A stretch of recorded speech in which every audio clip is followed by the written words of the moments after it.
Olá! Nesta aula trabalharemos os sistemas operacionais Windows e Linux. Antes de mais nada, nós precisamos entender o conceito de sistema operacional. Sistema operacional, ele é aquele programa que tem a funcionalidade de fazer a interface de comunicação entre nós, usuários, e toda a parte mecânica do computador, e todo o hardware do computador. Como, por exemplo, às vezes nós encontramos o Word, que é um editor de textos, então é um programa para a criação de textos. Nós encontramos o Excel, que é um programa para planilha de cálculo. Nós encontramos, por exemplo, o Windows, que é um software sistema operacional. Qual a funcionalidade dele? Como eu já falei, fazer a interface do usuário com o computador. Mas o Windows não é o único. O Linux também aparece como sistema operacional. Tá, Ricardo, mas qual que é melhor? O melhor é o Windows, o melhor é o Linux? Não é a questão de qual é melhor, é a questão com qual o usuário se adapta melhor. Tá, Ricardo, mas e para o concurso público? Vai depender do teu edital. Tem editais que cobram sistemas operacionais Windows e sistemas operacionais Linux. Outros cobram apenas Windows, outros apenas Linux. O que é comum é de observar os dois, né? Então, temos que conhecer o sistema operacional Windows e suas funcionalidades, temos que conhecer o Linux e suas funcionalidades, para daí, então, fazer uma boa prova. Então, começaremos por quem?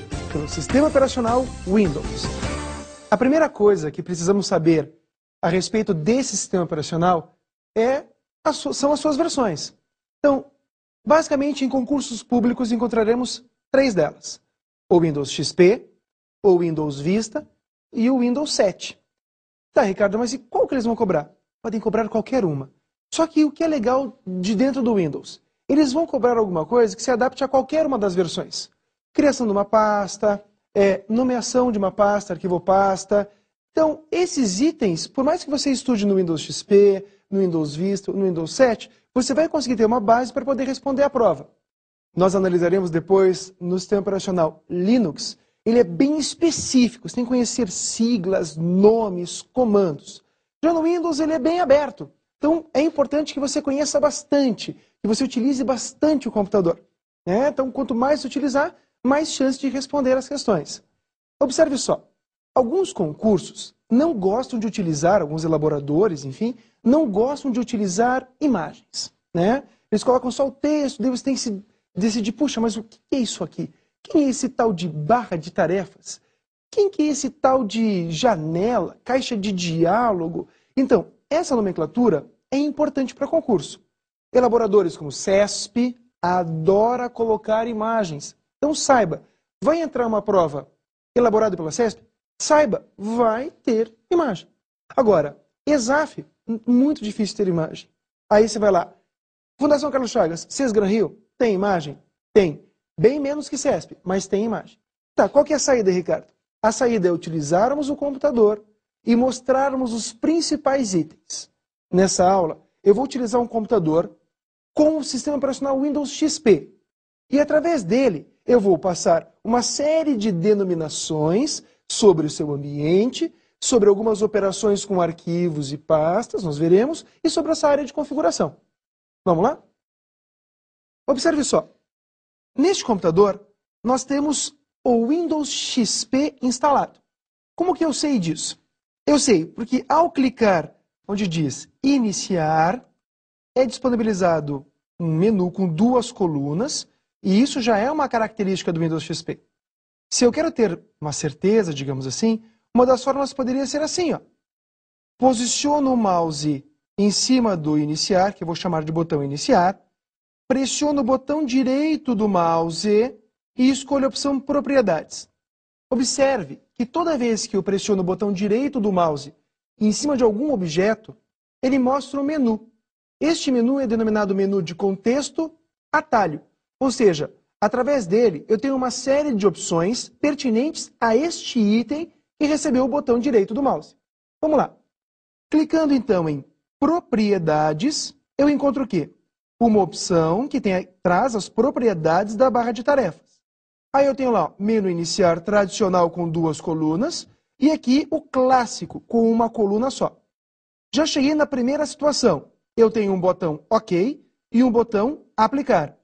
Aí eu te pergunto, qual é a diferença entre OK e aplicar. Algumas pessoas dizem, não, Ricardo, se você não aplicar, o OK não funciona. Não, gente. Olha só, OK confirma as alterações fechando a janela de configuração. O aplicar aplica as configurações sem fechar essa janela. Observa só. Clico em aplicar, ele não fechou a minha janela de configurações. Vou clicar então no botão iniciar. E olha o que eu vejo, um menu diferente com uma coluna apenas.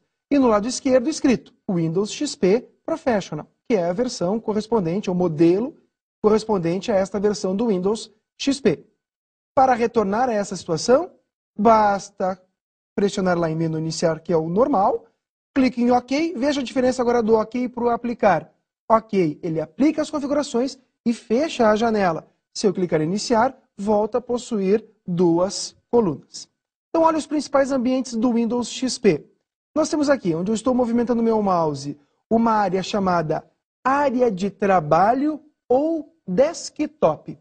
A CESP chama também de A-Desktop. Isso é muito comum. Tá? Então, essa área é muito importante. É uma área onde nós colocamos os principais ícones, onde o usuário tem a primeira impressão do Windows. Observe só. Nesta área, encontramos diversos ícones. Ícones são esses desenhos que aparecem aqui. E lá embaixo, muito importante, a barra de tarefas. A barra de tarefas contém o botão iniciar, que leva o usuário a diversas funcionalidades de configuração, dos programas que foram instalados no computador, das impressoras, da configuração da rede, do tipo de letra que tem no computador, enfim. O botão já tem um nome bem sugestivo, não é? Iniciar. É importante conhecer as teclas de atalho para esse botão. São elas Ctrl mais a tecla ESC. Essa combinação habilita o menu iniciar. Uma outra saída seria através da tecla Windows, aquela que parece uma bandeirinha no teclado. Pressione ela uma vez, habilita esse menu. Vamos lá. Conhecendo, então, a área de trabalho e a barra de tarefas, podemos começar a trabalhar. Então, esta é a barra de tarefas. É aqui que ficam apresentados os programas que estão sendo executados. Por exemplo, se eu der um duplo clique no meu computador, ó, clique, clique, duplo clique, ele habilita a janela do meu computador, mostrando os principais itens que eu tenho em arquivos e pastas neste computador, como também acesso a pendrives, acesso a DVDs, CDs e até mesmo computadores na rede e até na internet, ok? Então, olha só, abri essa janela, vou usar esse recurso que eu já comento, que é o minimizar, só quero que você atente lá embaixo para a barra de tarefas. Nela encontramos esta ocorrência da janela do meu computador. Está aberto, está carregado na memória RAM do computador, que é a memória principal. E ela é volátil, perde os dados quando desligada. Se agora acabar a luz ou acabar a bateria deste notebook, quando eu ligar novamente, esta janela do meu computador não estará na barra de tarefas. Vamos lá. Conhecido esses nomes, vamos clicar no meu computador e observar a janela. Se eu clico, este primeiro botão indica aqui no superior direito o termo minimizar, eu recolho ela para a barra de tarefas. Se eu quero restaurá-la, então eu clico novamente nesta ocorrência na barra de tarefas e a janela é restaurada. O botão do lado, fique bem atento, ó, 2 quadrinhos. Então, ele restaura a janela, restaura a última posição que ela tinha. Se eu redimensionar essa janela, colocando o mouse bem na extremidade ou em qualquer uma das extremidades da minha janela, eu transformo o meu mouse nesta alça. Isto é uma alça de redimensionamento. Clico e seguro e arrasto o mouse. Atenção, quando eu falo clico, seguro e arrasto, inclusive nas provas de concursos, preciso considerar que eu estou pressionando o botão esquerdo do mouse e não o direito. Só nos casos em que o elaborador cita, considere que o computador esteja configurado para pessoas canhotas.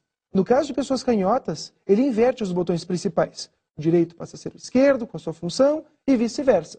Não é o nosso caso e é muito raro isso aparecer. Então entenda, clique, segure e arrasta, duplo clique, clique simples, sempre com o botão esquerdo. Quando for o botão direito, ele faz a referência direta. ao clicar com o botão direito, ok? Vamos lá então. Redimensionei. Para mover esta janela, eu posiciono o mouse na barra de título da janela, clico e seguro com o botão esquerdo, não é? E arrasto. Cheguei no destino, solto o botão esquerdo. Observe que agora, no lugar daquele botão restaurar, tem um quadrado grande. Este é o maximizar. Clico uma vez, ele deixa a janela no tamanho máximo. Veja, volto a observar o botão restaurar. Cliquei nele, ele restaura a última posição que eu deixei. E o fechar, o X. Cliquei em X, ele fecha essa janela. Olha, não está mais lá na barra de tarefas, fechou. Para eu abrir novamente, tenho que repetir a operação. Duplo clique no meu computador. E aí eu tenho novamente essa janela. Ok? Entendam, por que você acha que a janela se chama janela? Pelo mesmo motivo que o sistema operacional se chama Windows, porque ele mostra as informações através de janelas. Windows significa janelas em inglês. Ok? Vamos dar mais uma olhadinha em particularidades dessa janela. Vou maximizar a janela. Poderia eu utilizar este botão ou aplicar um duplo clique com o mouse na barra de título. Observa, clique, clique. Maximizou. Se eu repetir o duplo clique na barra de título de uma janela maximizada, ela restaura. Ó, clique, clique. Eu vou tomar a liberdade de fazer clique para cada vez que eu pressione o botão esquerdo do mouse. Porque você não consegue me acompanhar no meu dedo. Então eu falo clique, clique, equivale a duplo clique. Ok? Então vamos lá. Se eu minimizar essa janela, olha só, cliquei neste botão de minimizar, ela é recolhida lá para a barra de tarefas. Outra forma de minimizar é aplicar um clique simples aqui na barra de tarefas na ocorrência do meu computador. Olha só, clique, minimizou. Clique, restaurou, clique, minimizou. Viram? Outra forma, ó, clique, restaura. Essas opções de minimizar, maximizar e fechar são uma das mais importantes para concursos públicos. Agora, se cair isso que eu vou te mostrar agora, saiba, você vai acertar algo que a maioria das pessoas erra em concursos. Observe. Aqui está a janela. Antes da barra de título tem o ícone. Este ícone dá acesso, se eu clicar com o botão esquerdo do mouse, dá acesso ao menu de controle aqui, ó. Estão vendo? Se eu, porventura, der um duplo clique neste ícone, ele vai fechar a janela. Observa. Clique, clique. Fechou. É a mesma coisa que o X. Ó, duplo clique e abrir a janela novamente. Então, se eu der um duplo clique aqui, no pequeno ícone que aparece à esquerda do nome, na barra de título da janela, a janela em questão será fechada. Então, vejam, eu estou falando o nome dos componentes, eu estou falando das principais ações. Em uma prova da CESP, você terá acesso a essas imagens. Porém, em outras provas, eles vão simplesmente citar os nomes.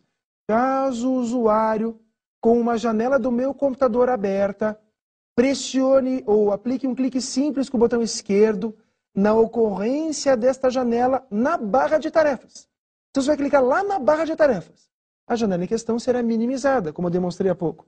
Então, essas situações sem imagem são difíceis. Então, pratique já observando cada item e nomeando cada item. Então, na tua cabeça, saiba, barra de título, saiba, minimizar. É assim que é a melhor forma de você conduzir o teu estudo no ambiente Windows. Vamos lá. Então, está aqui minha janela. Vou maximizá-la, dando duplo clique na barra de título. Ó, clique, clique. Maximizei. Agora vem a minha primeira pergunta. Eu posso mover uma janela maximizada? Responda isso agora. Imagine. Vamos tentar? Olha só. A janela está maximizada. Vejo pelo botão de restaurar, que está no botão formato restaurar. Tá? Vou clicar na barra de título, clico seguro e arrasto. Não vem. Então, com isso concluímos. Não posso mover uma janela maximizada. Preciso, então, restaurá-la para depois movimentá-la. Ok? Vamos lá, voltando. Então, vou fechar essa janela. Estou aqui na minha área de trabalho com alguns itens, né? E o objetivo agora é entendermos como funcionam algumas ferramentas. Nós sabemos que o computador organiza suas informações através de arquivos e pastas. O que nós faremos agora é criar algumas pastas, acessar alguns utilitários que já vêm junto com o Windows, que é o caso do editor de imagens Paint e do editor de textos WordPad, e, através deles, criar arquivos e trabalhar, manipular uma pequena estrutura de arquivos e pastas. Vamos lá. Vou, antes de mais nada, clicar onde diz meu computador, ó, clique, abrir, dei duplo clique. C2 pontos refere-se ao meu disco rígido, ao meu HD. Nós temos aqui a unidade de DVD-RAM, ou seja, um gravador de DVDs. Se eu tivesse um pendrive inserido, eu teria mais uma letra de unidade. As letras de unidade no Windows são representadas por C2 pontos, D2 pontos. Neste computador nós temos C2 pontos e D2 pontos. Se eu colocasse um pendrive nesse caso agora, a próxima letra de unidade seria E2 pontos. E seria atribuída a esse dispositivo, a esse tipo de mídia. Tá, Ricardo, e aonde estão as letras de unidade A2 pontos e B2 pontos? Elas são reservadas para o uso de discos flexíveis. Não observo neste computador, porque não tenho uma unidade, um drive de disquete neste computador. Vamos lá, então. Vou dar um duplo clique para acessar os C2 pontos. Eu estou aqui numa área chamada Raiz. Posso, ó, este é o C Raiz. Posso mexer na visualização. Vamos lá. Modo de exibição miniatura, deixo os itens no formato miniatura. Se eu coloco, por exemplo, lado a lado, e assim, deixo lado a lado. Ícones, lista. Agora, o mais cobrado, mais importante, sem dúvida, entre esses modos de exibição, é o modo de exibição detalhes. Através do modo de exibição detalhes, nós temos informações importantes, como o tamanho do arquivo, o tipo do arquivo, a data de modificação. Vamos dar uma olhada. Por exemplo, clico aqui nesta barra de ferramentas, ela fica abaixo desta barra de menus. Vou clicar neste item do modos de exibição e escolho lá detalhes. Nesta área, então, como eu falei, eu posso ver o tamanho, aqui dado em kbytes. Ricardo, ele tem 13.000 kbytes. Olha só, 13.000 kbytes, lembrando que K é 1000, então 13.000 bytes. É feio falar 13.000 bytes. Então eu posso falar que eu tenho 13 milhões de bytes, ou 13 megabytes, de uma tabela de grandezas muito importante que precisamos saber. Agora, olha só, já tenho então as pastas, aqui alguns arquivos, temos o tamanho, a pasta aqui não está mostrando, porque não tem o tamanho direcionado aqui, eu tenho que abrir para ver o tamanho que os arquivos têm dentro de cada pasta, e aqui o tipo, pasta de arquivo, documento, videoclipe e assim por diante. Vou criar uma pasta neste local. Como eu faço para criar uma pasta? Várias formas. Uso a parte de painel de tarefas de arquivo e clico em criar uma nova pasta, ou, se eu achar melhor, arquivo, novo, pasta. Lembrando que eu não posso dar qualquer nome, ou usando qualquer caractere para pastas e arquivos. Não posso usar aquelas barras, esquerda, direita, pipe, asterisco, interrogação, menor, maior, aspas, 2 pontos. Não posso. Para nomear pastas e arquivos, posso usar somente letras. Então vamos lá. Vamos colocar o nome assim. Aula. Ok? Digitei o nome, clico fora com o mouse ou pressiono Enter. Está ali a minha pasta aula. Vou abrir a pasta. Para abrir a pasta, clico nela, selecionando, marcando a pasta e pressiono Enter. Ou pressiono o botão direito do mouse e na lista de opções que aparece em decorrência desse ato, eu clico em abrir. Ou ainda, duplo clique em cima. Clique, clique. Nossa, essa pasta está vazia, Ricardo. Tá vazia. Então, a partir desse momento, eu posso colocar qualquer situação pertinente a esse assunto aulas. Então, peraí, se eu coloco um vídeo que não tem nada a ver com aulas dentro dessa pasta, eu tenho algum problema? Não tem, mas na tua organização pessoal vai ter. No futuro você vai olhar uma pasta chamada aulas, você jamais vai procurar coisas particulares ali dentro. Por quê? Porque ali é uma pasta destinada às suas aulas, aos seus estudos, enfim. Então vamos lá. Vou criar uma subpasta. Arquivo, novo, pasta. Com que nome? Aulas de Direito. Enter, confirmei a pasta, vou fazer outra. Arquivo, novo, e depois pasta. Que aulas agora? Agora, de informática. Vou deixar sem acento mesmo. Cliquei fora. Então, Direito e Informática são subpastas da pasta Aula. Vamos lá. Observe aqui na barra de ferramentas. nós temos um botão acima, nós temos um botão de modos de exibição e um botão pastas. Quando eu clico nesse botão pastas, eu habilito um painel, olha o nome, ó, pastas, um painel pastas, que mostra a minha estrutura de pastas. Olha a alça de redimensionamento aparecendo aqui, ó. Tá? Então, olha, C é o meu HD, aula é uma pasta, direito e informática são pastas concorrentes e subpastas de aula. Observe que antes de cada pasta possui um sinal de menos ou mais. Esse sinal indica se a pasta possui ou não subpastas. A de baixo, denominada Cacique, não possui subpastas. Porém, Cacique 2 possui subpastas. Quantas? Tenho que clicar para descobrir. Então, olha só. Clico no mais, ele expande a pasta. Ok? Vamos criar um arquivo. Já aprendemos a criar pastas. Para criar pastas, dependemos apenas do Windows. Agora, para criar arquivos, dependemos de um programa específico. Então, vamos lá. O programa que eu vou utilizar para criar arquivos será o Paint, editor de imagens, e o WordPad, editor de textos. Olha só. Para eu acessar esses programas, clico em Iniciar, em seguida em Todos os programas, depois em Acessórios, e aí eu escolho entre as opções que vêm, os acessórios que vêm no Windows. Não vou escolher o bloco de notas, que é um editor bem simples do Windows, nem a calculadora. Vou escolher aqui, ó, Paint, que é o editor de imagens. Muito importante para provas. Nós precisamos entender que o Word, o Excel e o PowerPoint não vêm junto com o Windows. Não. Eles vêm junto com uma suíte de aplicativos que é o Office. Pô, Ricardo, mas quando eu comprei o meu computador, já veio com o Word, Excel e PowerPoint. Tudo bem, mas entenda, após a instalação do Windows, foi instalado um outro programa. Este programa, então, continha o Word, Excel, PowerPoint, enfim. Tem que saber. Junto com a instalação do Windows, encontramos acessórios, utilitários, enfim. Entre eles, Paint, WordPad, bloco de notas, calculadora. Esses sistemas, esses programas, esses utilitários, vêm junto na instalação. Não o Word, muito menos o Excel. Ok? Vamos lá. Clico no Paint, ele vai carregar, ele vai abrir o meu editor de imagens. Vou maximizá-lo, não usando esse botão tradicional, e sim dando duplo clique na barra de título. Clique, clique, maximizou. Vou desenhar aqui alguma coisa. Clico na elipse, vou escolher um tipo de forma de preenchimento, escolho uma rosa, aqui uma cor rosa, bola, bola, bola. Beleza. Agora, esses círculos, essas elipses, elas estão na memória RAM, que é a memória principal do computador, que é volátil. Ou seja, se acabar a luz, eu vou perder esse conteúdo. Para não perder um conteúdo, eu uso então a situação do salvar. O ato de salvar é o ato de criar um novo arquivo. Vamos lá.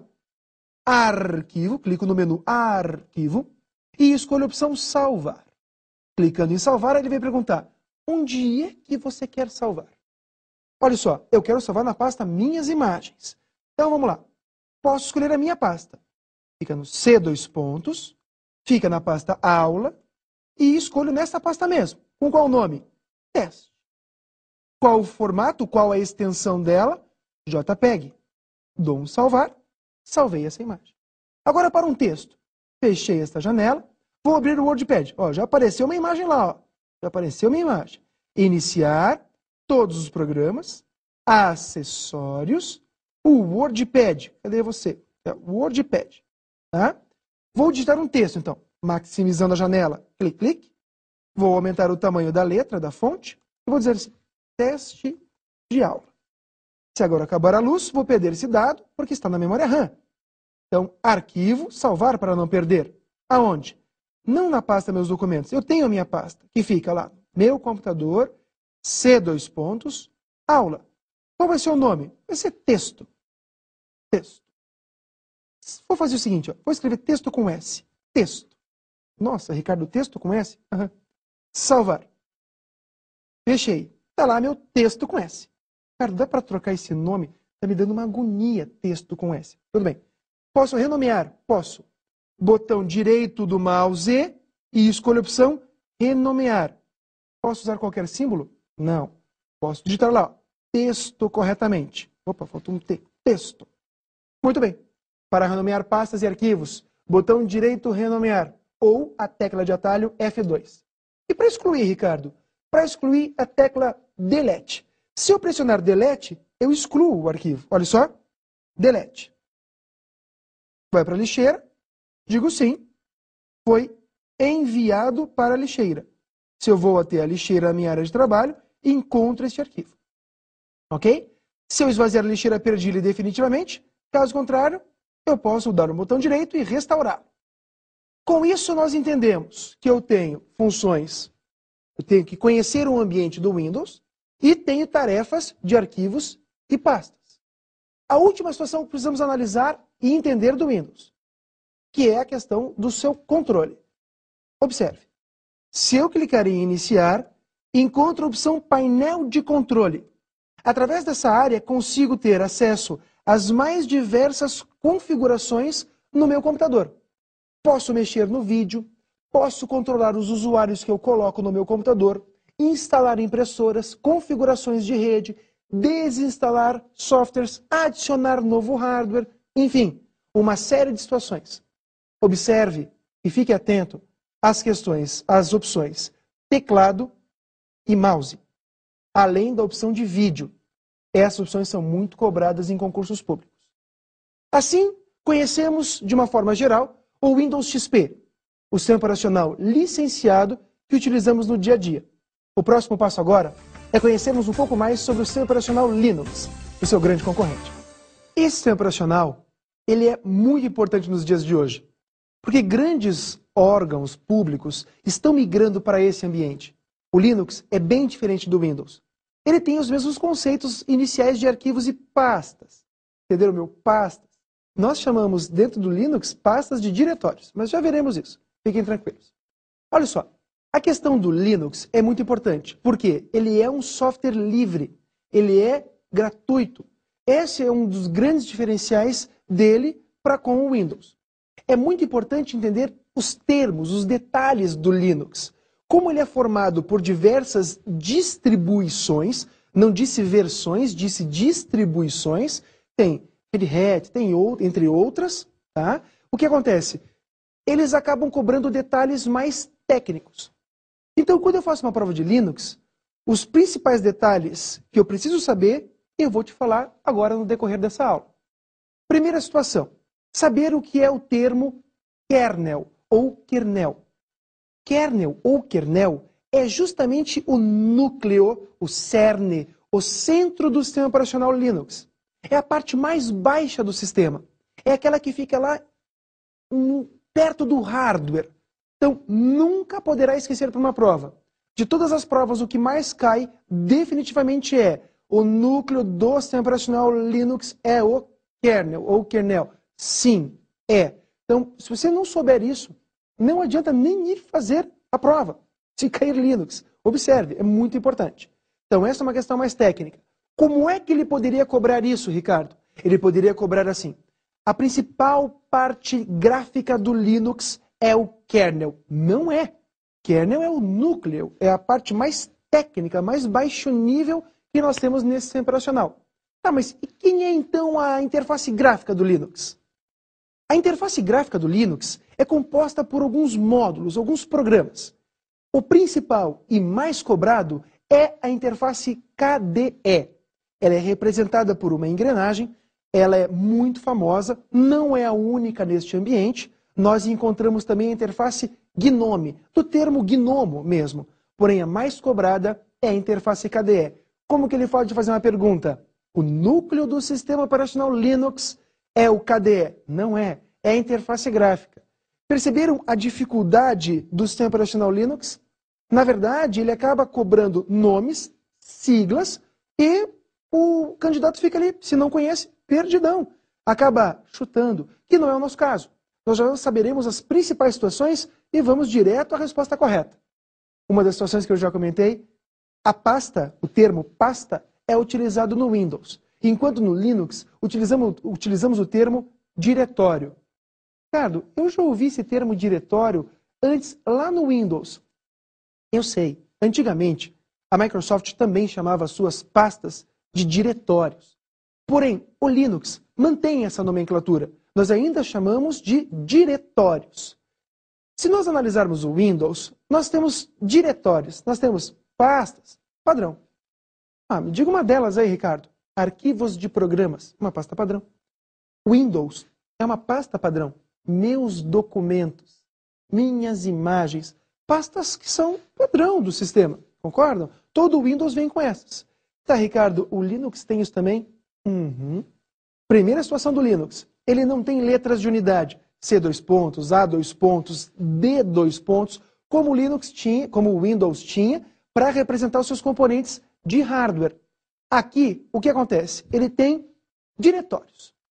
Entre esses diretórios, existem alguns que eu gostaria de comentar. O primeiro deles é o /dev. Eu digo barra porque o barra equivale ao raiz, ao lado do início do HD, vamos entender assim. Dev de device, de dispositivo. Então ali ficam todas as referências ao hardware do Linux. /home, eu ia falar pasta, não está errado, mas o correto é falar diretório. Este diretório do Linux equivale à pasta Meus Documentos do Windows. Não podemos esquecer. Então, peraí, Ricardo, eu consigo gravar os meus arquivos dentro da pasta Meus Documentos do Windows? Consegue. Mas é o único lugar que é permitido a gravação de arquivos? Não, hoje mesmo gravamos arquivos na pasta Aula, não é? Então, o que acontece? A pasta Home é a sugestão do Linux para você gravar suas informações do usuário. lib é um outro diretório. Nesse diretório encontramos as bibliotecas do sistema, arquivos de apoio ao Linux. Temos o diretório etc, vem do termo do etc. Neste diretório ficam todas as partes de configurações mais pesadas do Linux. E aí chegamos no diretório, um dos mais importantes, o diretório boot. Boot já vem de um termo lá do hardware, dos conceitos de informática, de inicialização. Então, o boot, através neste diretório, encontramos, por exemplo, o kernel. Importante esse diretório, hein, gente? Boot e home, fundamentais. O SR é um outro diretório que encontramos comandos do Linux. E nós veremos que os comandos do Linux são muitos, são complexos e trazem a referência para o inglês. Vamos conhecer os principais comandos. Entre os comandos do Linux, encontramos diversas siglas. Ricardo, eu consigo decorar todos os comandos do Linux? Não. Eu entendo que você fazendo uma prova para concurso público, você não estuda apenas a disciplina de informática. Você tem outros assuntos. Você tem raciocínio lógico, você tem português, você tem direito nas suas diversas áreas.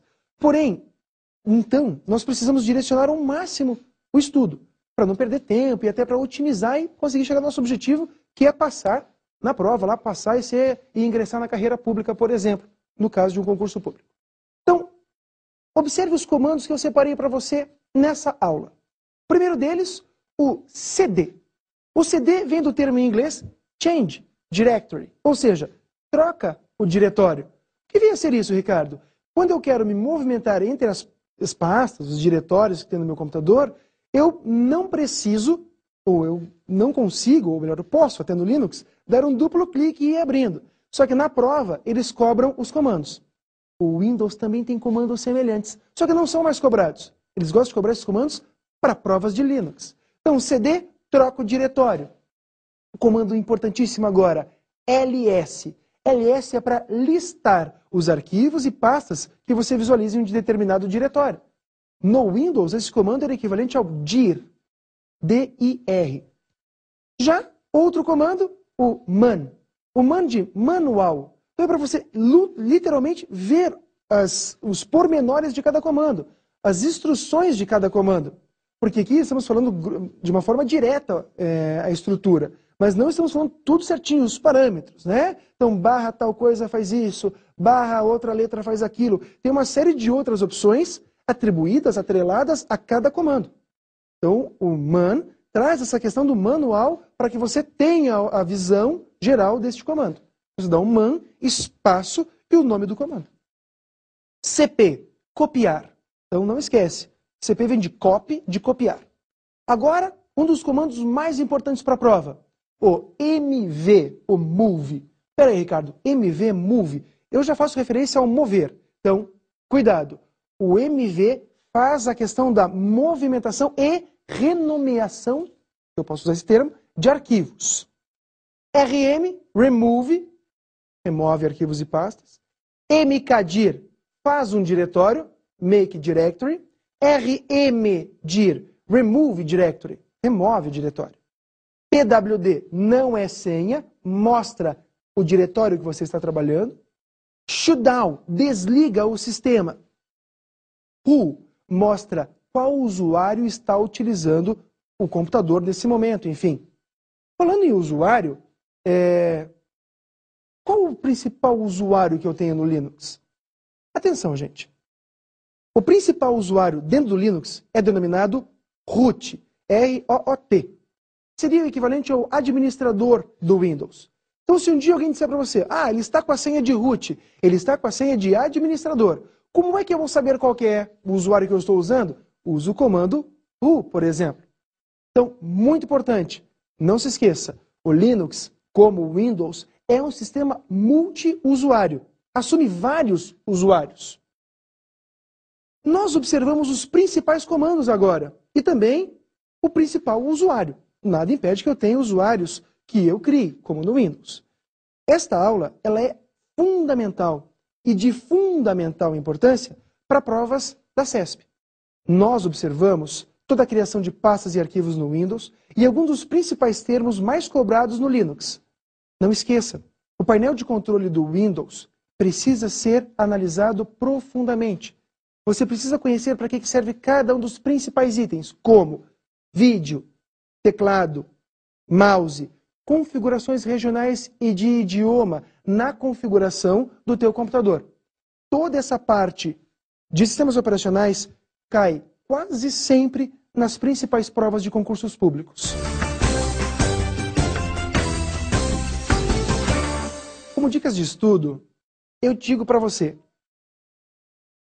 instale e trabalhe com o Windows, que a maioria das provas opera nesse sistema operacional. Tá, mas e o Linux, Ricardo? Caso você não tenha Linux, existem na internet, você encontra para fazer o download, para baixar o teu computador, CDs que você simula o ambiente Linux, podendo testar os comandos, conhecendo a nomenclatura. Então seria a minha dica. Ricardo, eu poderia ter os dois sistemas operacionais no mesmo computador? Poderia. Mas eu te aconselho, trabalhe mais no Windows e com o Linux, faça essa operação assim. Bons estudos.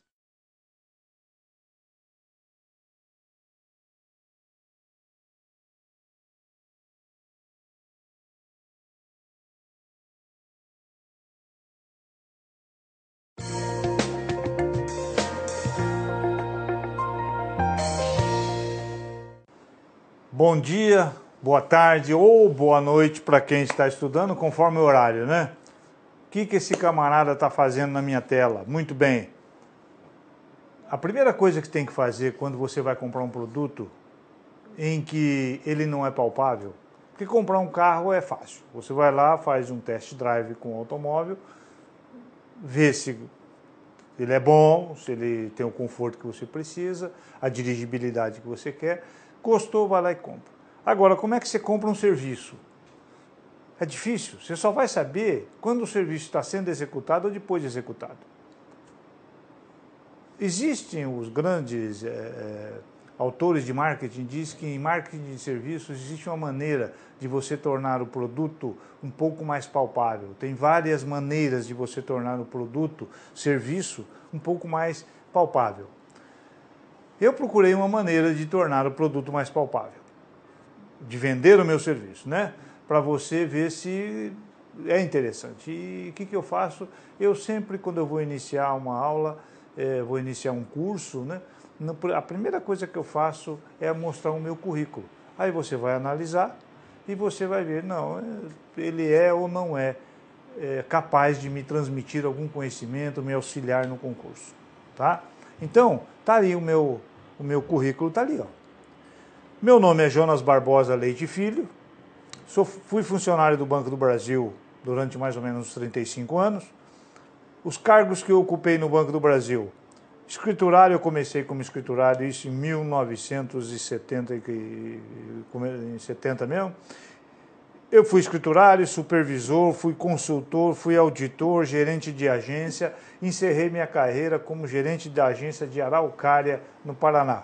Bom, no meio disso aí tive outros cargos, eu fui caixa executivo, todos esses cargos que existem no Banco do Brasil, praticamente até gerente eu passei. Fui chefe de Centro de Processamento de Dados, SESEC Cascavel, chefe do SESEC União da Vitória, alguns já devem ter ouvido falar, né? Porque os SESEC foram desaparecendo ao longo do tempo, na década de 90 eles sumiram. Mas eu fui chefe do SESEC Cascavel, fui chefe do SESEC União da Vitória, e quando fechou o SESEC União da Vitória, eu fui nomeado gerente de agência e passei por mais 3 agências, aí eu saí do banco, me aposentei e estou dando aula desde então, né? Então eu dou aula para concurso desde 2003, que eu dou aula para concurso. Minha formação acadêmica. Eu sou formado em administração de empresas e tenho uma pós-graduação em gestão de pessoas. Além disso, eu dei aula em faculdade em Santa Catarina.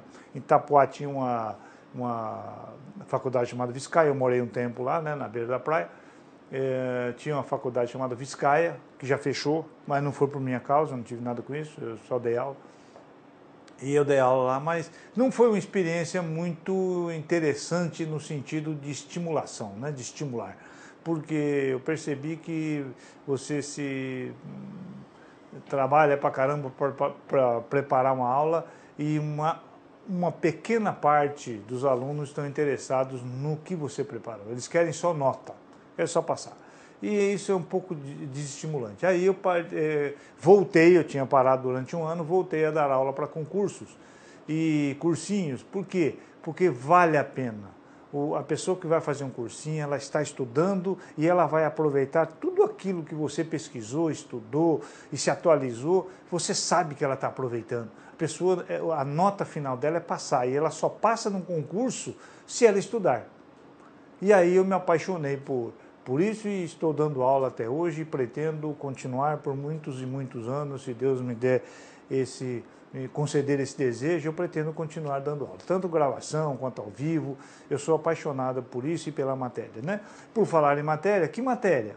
O que nós vamos fazer aqui? Bom, tá lá, ó. Qual é o objetivo do curso? O objetivo do nosso curso é preparar para o concurso de ingresso no Banco do Brasil. O conteúdo que nós vamos utilizar, o conteúdo será aquele do edital, do último edital do concurso, que foi agora em 2013, teve concurso em Santa Catarina. Eu fui fazer também, né? Fui em Itajaí, aproveitei, fui dar um passeio com a família e fiz o concurso para poder pegar a prova, né? Para poder fazer comentários. Então, o conteúdo é aquele que está no último edital. Se você for lá pegar o edital e acompanhar as nossas aulas, vai ser exatamente aquela coisa, tá?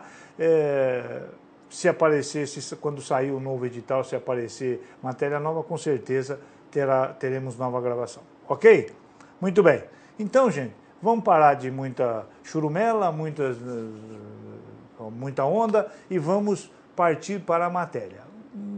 A nossa matéria, nós vamos iniciar a nossa matéria falando sobre a estrutura do sistema financeiro, tá? A estrutura do sistema financeiro. Essa que é a nossa matéria principal. E essa nossa matéria, ela deve tomar esse período agora que nós estamos iniciando, falando sobre atividades dentro da estrutura financeira. Do Conselho Monetário, do Banco Central, da CVM, né? Nós vamos partir por aí, tá ok? Inicialmente nós vamos passar uma rápida pincelada sobre as atividades das entidades, como é que se diz, autoridades monetárias, das entidades supervisoras, das entidades operadoras do sistema financeiro. Bom, eu sempre inicio minhas aulas quando eu vou falar sobre a estrutura do sistema financeiro. O que é a estrutura do sistema financeiro? A estrutura do sistema financeiro, ela é composta, quem é que faz parte do mercado financeiro, de todo o sistema que mexe com dinheiro, inclusive o mercado de capitais, quais são as instituições que fazem parte? Quem é que faz as regras, quem é que supervisiona, quem é que opera, quem é que empresta dinheiro? É em cima disso que nós vamos trabalhar, ok? Muito bem. Então, sempre eu coloco essa tela para iniciar a nossa matéria. Essa tela é essa aqui, ó. Por quê? Porque você nunca pode errar isso aqui. O que são isso aí? São as autoridades monetárias. Quem é a autoridade monetária? Conselho Monetário Nacional e Banco Central do Brasil.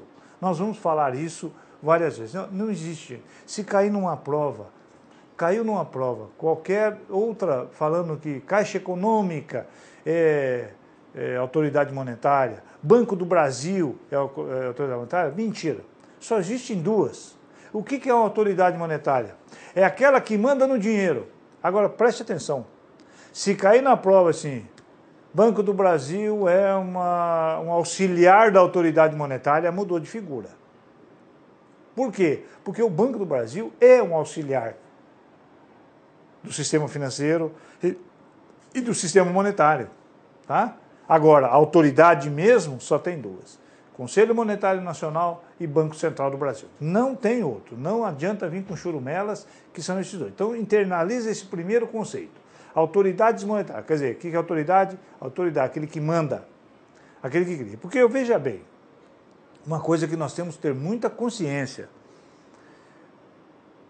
O cuidado que o governo, vocês podem acompanhar nos jornais, o cuidado que o governo tem na administração do dinheiro. É um troço muito importante. Por quê? Vou falar grosso modo, evidentemente, para o melhor entendimento daqueles que não estão muito afeitos à matéria, né? O Conselho Monetário Nacional e o Banco Central, eles não podem criar dinheiro do nada. Para se criar qualquer valor em qualquer moeda de qualquer país, o governo daquele país tem que ter uma riqueza guardada em seu cofre. Então, pegando um exemplo simples, né? Para que eu possa criar uma nota de R$1, uma moedinha daquela de R$1, o governo tem que ter guardado uma riqueza de R$1. Por quê? Porque aquela moeda equivale a uma riqueza que equivale a R$1. Antigamente era ouro, apenas ouro, né? Então, um determinado governo que queria criar moeda para circulação, porque circular outro tipo de moeda, porque antigamente era escambo, não vamos entrar nessa história, mas antigamente era troca, né? Trocar um cabrito, 2 cabritos por uma vaca. Será que vale? Não vale? Então, para isso, criou-se moeda, criou-se o valor. Bom, e como é que faz? Porque fazer papel é fácil. Então, tem que ter, cria-se uma moeda com valor de face e tem que ter o mesmo valor guardado em riqueza. Inicialmente era ouro, posteriormente é qualquer riqueza que o governo tenha, né? Inclusive valores imobiliários. Então, o governo, o país, tem que ter uma determinada riqueza para dar suporte, amparo às moedas que circulam pelo mundo afora com o valor de face que ela criou. Então é assim que funciona a moeda. Agora, quem é que tem autoridade sobre isso? Conselho Monetário Nacional e Banco Central. O Conselho Monetário, evidentemente, gente, representa o governo federal, né? Até nós vamos ver a composição e vocês vão tomar ciência disso. Bom, então, Conselho Monetário Nacional e Banco Central são as autoridades monetárias. Não existe outra autoridade monetária, ok? Muito bem. Então, agora, nós vamos ver, que foi retirado do site do Banco Central, não fui eu que inventei, a estrutura do sistema financeiro, tal qual está no Banco Central. No site do Banco Central está lá, se você acessar está lá. Vamos ver então? Está lá, ó. Funciona da seguinte maneira. Nós temos ali os órgãos normativos, nessa coluna aqui que eu vou mostrar para vocês, ó. Aqui nós temos os órgãos normativos. Sempre nessa coluna. Essa é a primeira parte só da tabela. Aqui nós temos as entidades supervisoras e neste campo aqui nós temos os operadores do sistema. Então, nesta parte que nós temos, aonde o Conselho Monetário Nacional é o órgão supremo, ele é o órgão normativo. Nós temos como entidade supervisora o Banco Central e a Comissão de Valores Mobiliários. E aqui nós temos os operadores do sistema financeiro. Bom, Subordinada ao Banco Central, que por sua vez é subordinado ao Conselho Monetário Nacional, nós temos as instituições financeiras que fazem captação de depósito à vista. Então são aquelas instituições que podem abrir conta corrente de depósito à vista. E depois nós temos as demais instituições financeiras. Depois nós temos como entidade supervisora a Comissão de Valores Mobiliários, que mexe com valores imobiliários, como o próprio nome diz, e na sequência nós temos Bolsa de Mercadorias de Futuro e Bolsa de Valores. E aí, algumas entidades que são subordinadas tanto ao Banco Central quanto à Comissão de Valores Mobiliários, que são outros intermediários e administradores de recursos de terceiros. Isso aí nós vamos ver no transcorrer da matéria. Agora, eu estou apenas dando uma breve pincelada sobre o sistema financeiro. Muito bem. E aí nós temos, na sequência, a continuação desse gráfico que nós temos aqui.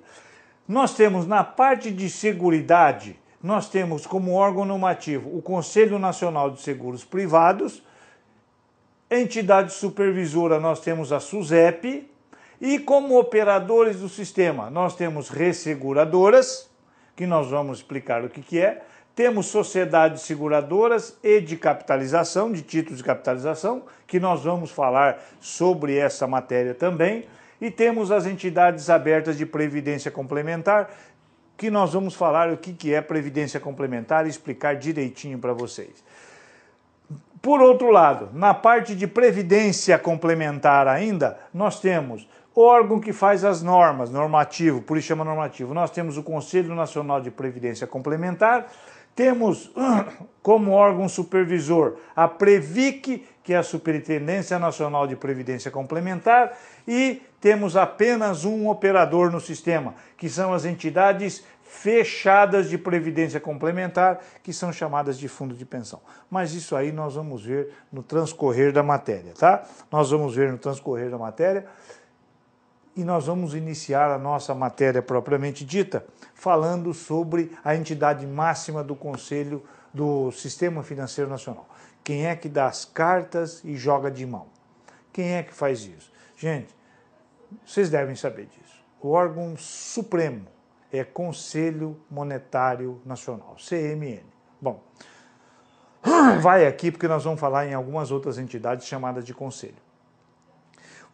Toda vez que você vê uma entidade, principalmente na área do sistema financeiro, chamada de conselho, lembre-se de uma coisa, ela é formada por pessoas que exercem outros cargos e são chamados, quando o conselho se reúne, para exercer a função que lhe é determinada dentro do Conselho. Vamos pegar o caso do Conselho Monetário Nacional. O Conselho Monetário Nacional tem três chefões, três pessoas que comandam lá, né? É o ministro da Fazenda, que é o presidente do Conselho, nós temos o ministro do Planejamento, Orçamento e Gestão e temos o presidente do Banco Central. São esses três que fazem a composição do Conselho Monetário Nacional. Então veja bem o que eu estava dizendo, né? Ministro da Fazenda. O ministro da Fazenda, ele é ministro da Fazenda. Quando tem reunião, que ocorre uma vez por mês, a reunião do Conselho Monetário Nacional, e precisa se reunir no Conselho, lá vai o ministro da Fazenda. Mas em tempo integral ele é ministro da Fazenda. Só quando está reunido o Conselho é que ele faz parte do Conselho. A mesma coisa com o ministro do Planejamento, Orçamento e Gestão e a mesma coisa com o presidente do Banco Central. Então, toda vez que você... por exemplo, vamos pegar uma outra entidade. Banco Central tem um presidente. Então, presidente do Banco Central. O que ele faz mais? Não, ele é presidente do Banco Central. Agora, no Conselho, não. Quem é que faz parte do Conselho Monetário? O presidente do Banco Central. Então, ele é, em tempo integral, o presidente do Banco Central. Periodicamente, ele é chamado para as reuniões do Conselho Monetário Nacional. Tá? Toda vez que você ver a expressão conselho, é para isso. Tá? Muito bem. Vamos ver, então, começar a ver as funções do Conselho Monetário Nacional. O Conselho Monetário Nacional, como eu já disse, é o órgão supremo do sistema financeiro nacional. Ele é responsável por fixar diretrizes da política monetária, creditícia e cambial do país. Eu botei bem em vermelho grifado, né? Não lhe cabe funções executivas. Muito bem, então vamos ver. Eu disse aqui, é o responsável pela fixação das diretrizes da política monetária, creditícia e cambial do país. Então é o seguinte, esses três senhores, que é o ministro da Fazenda, o ministro do Planejamento, Orçamento e Gestão e o presidente do Banco Central, eles se reúnem uma vez por mês para tomar qual o rumo que a nossa política monetária vai tomar. Existe muito dinheiro em poder da população ou nós temos que enxugar dinheiro, tomar medidas para enxugar, para tirar dinheiro de circulação? Nós vamos falar sobre isso, né? Creditícia. O que é creditícia? Política creditícia. Política creditícia é política de crédito. Eu sempre comento isso, né? Que o crédito é emprestar dinheiro. Emprestar dinheiro não é assim como nós pensamos, né? Existe uma política de crédito. Tanto é que nós vamos ver entre as atribuições do Conselho, é analisar, fixar diretrizes de quanto nós podemos pegar emprestado sem que a gente se ferre. Quer dizer, quanto é que os bancos podem emprestar dinheiro para a gente sem que possa comprometer, sem que nós tenhamos dificuldade em devolver esse dinheiro que emprestou, que foi pedir emprestado. Quem põe essa regra, olha, para a empresa de capital X ou assim assado, pode emprestar até tanto. Para outra empresa menor é até tanto. Para a pessoa física, ela pode se endividar até tanto por cento. Não é isso? Existe, inclusive, uma regra para empréstimo consignado. Aquele empréstimo em que a pessoa pega, as pessoas pegam para descontar em folha de pagamento. Existe um limite de 30% que é fixado pelo Conselho Monetário para a pessoa física. Ué, mas o que ele tem a ver com a minha vida? Não. Ele determina, ele fixa a diretriz de por quanto é que você pode se endividar sem que você passe fome, sem que a sua família passe necessidade. Então ele tenta controlar para você não sair pegando dinheiro emprestado e depois não poder pagar e torrando e ficando na miséria. Então até isso ele controla. O crédito, política, diretrizes creditícia, política creditícia, tá? E aí nós temos também a política cambial, que é o do câmbio. Quanto de dinheiro pode sair, quanto dinheiro estrangeiro pode entrar. Nós estamos falando de dinheiro estrangeiro, câmbio, né? Câmbio é a troca da moeda nacional por moeda estrangeira. Então, o Conselho Monetário Nacional é que vai fixar as diretrizes para a condução do câmbio. Vocês devem ler em jornal, e aqui vai a minha sugestão, né? Principalmente porque na matéria do Banco do Brasil existe a atualidade do sistema financeiro. Nós vamos dar essa matéria. Só que, evidentemente, nós não tem como abranger todas as notícias que saem sobre o mercado financeiro. Nós vamos pegar aquelas principais para comentarmos, né? Mas é interessante que você, todo dia, leia as notícias de economia. E você vai acompanhar que o Banco Central e o Conselho Monetário Nacional tomam medidas sobre a política cambial, a política de câmbio, né? Ela pega e vai vendo como é que dá para se dá para colocar mais dinheiro estrangeiro à disposição. Nós vamos falar sobre câmbio ainda, né? Vocês vão entender melhor, tá? Então fica lá. Fixar as diretrizes das políticas monetária, creditícia e cambial. Agora vem o mais importante, que já caiu em várias provas. Não lhe cabe funções executivas. O que quer dizer isso? Quer dizer o seguinte, o Conselho Monetário Nacional é um órgão normativo. Ele apenas cria normas, cria regras. Ele não executa nada. Ele não fiscaliza nada. Ele não assessora nada. Não supervisiona nada. Isso é função do Banco Central, Conselho Monetário Nacional, Comissão de Valores Imobiliários, Conselho Monetário Nacional? Não. Ele apenas cria regra de caráter geral. não fiscaliza, não supervisiona. Então, às vezes cai na prova, eu já vi acontecer isso, né? O Conselho Monetário Nacional fixa diretrizes, ok, supervisiona, pronto, está errado. A questão é porque ele não supervisiona, ele não fiscaliza, ele não assessora, ele não executa. Ele apenas cria normas. Então eles se reúnem uma vez por mês, aqueles 3 senhores que eu falei, criam regras e sai de cena. Aí quem fiscaliza? Quem fiscaliza? Se for na área financeira, é o Banco Central. Se for na área monetária, é o Banco Central. Se for na área de mercado de capitais, é a CVM, é a Comissão de Valores Mobiliários. Tá certo? Esses dois é que fazem fiscalização, fazem punição, nós vamos falar sobre isso, tá? Então, gente, tranquilo. Não se esqueça dessas principais atividades. Me demorei até um pouquinho, porque sempre cai pergunta sobre isso nos concursos do Banco do Brasil. Então, não lhe cabe funções executivas. E ele te fixa diretrizes da política monetária, creditícia e cambial. Perfeito? Vamos seguir na matéria. Vamos ver, então, quais são as competências e atribuições do Conselho Monetário Nacional. Regular o valor interno e externo da moeda e o equilíbrio do balanço de pagamentos. O que quer dizer isso? Regular o valor interno e externo da moeda e o equilíbrio do balanço de pagamento. Vamos começar pelo equilíbrio do balanço de pagamento. Existe, vocês devem ter ouvido em jornal já, né? Balança de pagamento. O que é isso?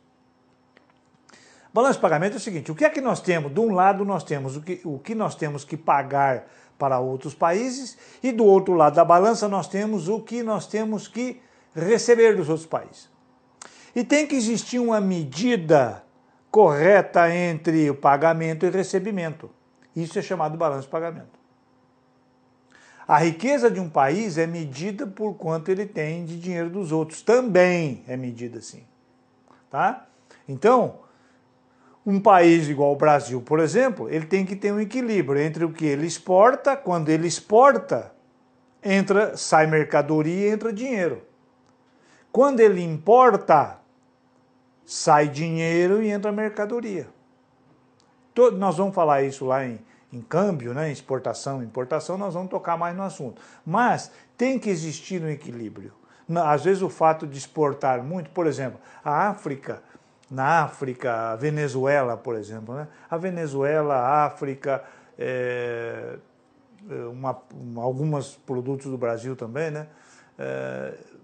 As exportações são grandes, mas não existe muitas vezes, o caso da Venezuela, não tem produto agregado, não tem nada agregado. Ela simplesmente vai lá, tira o petróleo e vende o petróleo, não refina.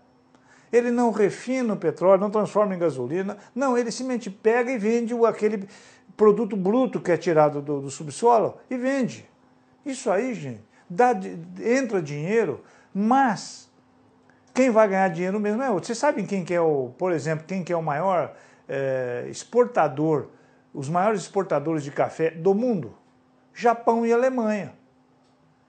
São os maiores exportadores de café, mas não de café em grão.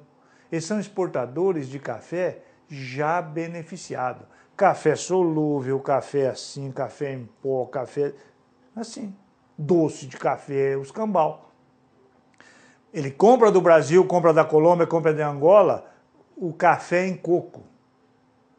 E aí leva para o Japão, leva para a Alemanha, pega esse café, transforma em outro produto, solúvel, derivados do café, e aí vende para nós de novo. Nós que vendemos café para ele em coco, que colhemos, ficamos com a mão de obra bruta e eles nos vendem isso, vem com lata, vem com enfeite, vem com plástico. Nós compramos tudo isso. Quer dizer, nós estamos sempre em desvantagem. Tá? Bom, vamos voltar aqui, senão daqui a pouco eu estou dando lá de exportação e importação. Tem que haver um equilíbrio no balanço de pagamento. Tá? E regular o valor interno e externo da moeda. Quer dizer, fazer com que o valor da nossa moeda, frente à moeda estrangeira, esteja sempre no equilíbrio que não prejudique nem o importador nem o exportador. Porque se for muito caro para trazer um produto para dentro do Brasil, nós não melhoraremos a nossa tecnologia. Por outro lado, se for muito barato para vender, ninguém vai produzir para vender para fora. Então tem que existir um preço equilibrado. Perfeito? A outra competência e atribuição do Conselho Monetário: zelar pela liquidez e solvência das instituições financeiras. O que é liquidar? Zelar pela liquidez e solvência das instituições financeiras. Liquidez. Vamos primeiro definir a palavra liquidez, que ela vai aparecer durante o nosso curso várias vezes. Liquidez. Liquidez é transformar alguma coisa rapidamente em dinheiro. É alguma coisa que tem valor e você pode transformar rapidamente em dinheiro, tá? Então, zelar pela liquidez quer dizer que as instituições financeiras tenham um produto, quer dizer, tenham bens que possam ser transformados em dinheiro rapidamente. Né? Tenham valores imobiliários, tenham que os seus créditos, aquele dinheiro que ela emprestou, retorne. E solvência. Solvência é quebrar. Insolvência é quebrar. Solvência é ter uma boa saúde financeira. Um banco, quando está bem, ele emprestou dinheiro certinho, porque não é só emprestar. É emprestar com garantia de que vai receber. Quando um banco faz isso, tá? Quando o banco faz isso, então disse que ele é um banco solvente. Tá certo? Isso que é. Então ele zela pela liquidez, quer dizer, cria regras para que o banco seja fiscalizado pelo Banco Central e tenha liquidez e solvência. Muito bem. Autorizar a emissão de papel moeda. Quem autoriza a criação de a emissão de papel moeda no país é o Conselho Monetário Nacional. Fixar diretrizes e normas da política cambial. Já comentamos sobre isso. E regular a constituição e funcionamento e fiscalização de todas as instituições que operam no país. Está ali, ó. Regular a constituição, funcionamento e a fiscalização de todas as instituições que operam no país. O que é isso? Quer dizer, criar regras para que um banco se crie, para que se possa criar um banco. Como é que se cria um banco? Veja a regra do Conselho Monetário Nacional. Como é que funciona? Veja a regra do Conselho Monetário. Como é que fiscaliza? Veja a regra que o Conselho criou. Todas as instituições, todas as regras são criadas pelo Conselho Monetário Nacional. Perfeito? Vamos fazer um pequeno descanso e retornamos em seguida. Bom estudo!